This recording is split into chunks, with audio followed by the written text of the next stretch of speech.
അച്ഛനും അമ്മയും പിരിയുന്നതിലൂടെ അനാഥമാകുന്നൊരു കുരുന്നു ബാലകയുടെ നമ്പരമാണ് ഞാൻ ഈ കൊച്ചു മണത്തിലൂടെ അവതരിപ്പിക്കാൻ പോകുന്നത്.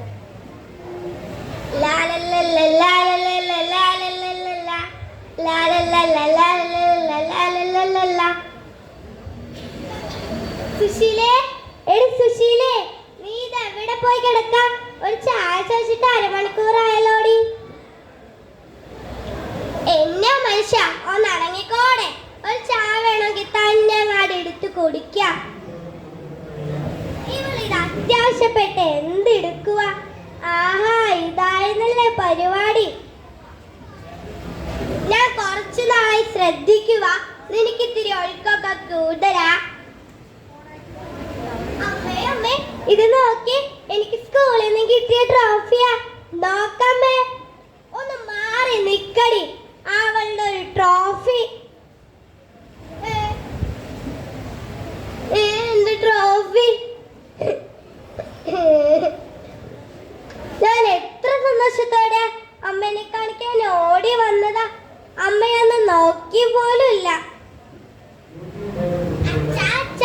ഇത് നോക്കിയേ, പോയിക്കോളൂ എന്റെ കൺമുമ്പിൽ നിന്ന്.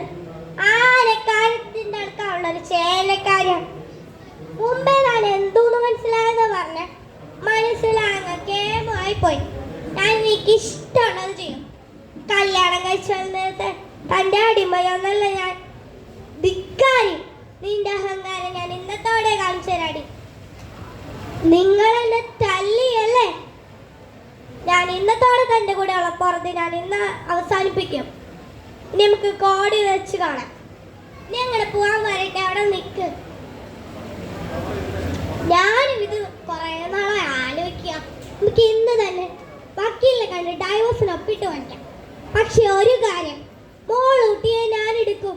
താൻ കൊച്ചിനെ ഞാൻ എടുക്കാന്ന് വിചാരിക്കണ്ട. ചത്താലും ഞാൻ വിട്ടു തരില്ല. എന്നാ നീ തന്നെ എടുക്കും. ആർക്ക് വേണം അസത്തിനെ? ആഹാ, ഇതായിരുന്നല്ലേ തന്റെ മനസ്സിലിരിപ്പ്. താൻ തന്നെ എടുത്തോ തന്റെ പുന്നാര മോളെ. എന്റെ അച്ഛനും അമ്മയ്ക്ക് ഇത് എന്ത് പറ്റി?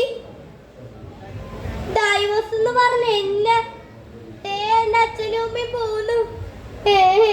എനിക്ക് എന്റെ പുന്നാര അച്ഛനും അമ്മയും പോകും. എന്നെ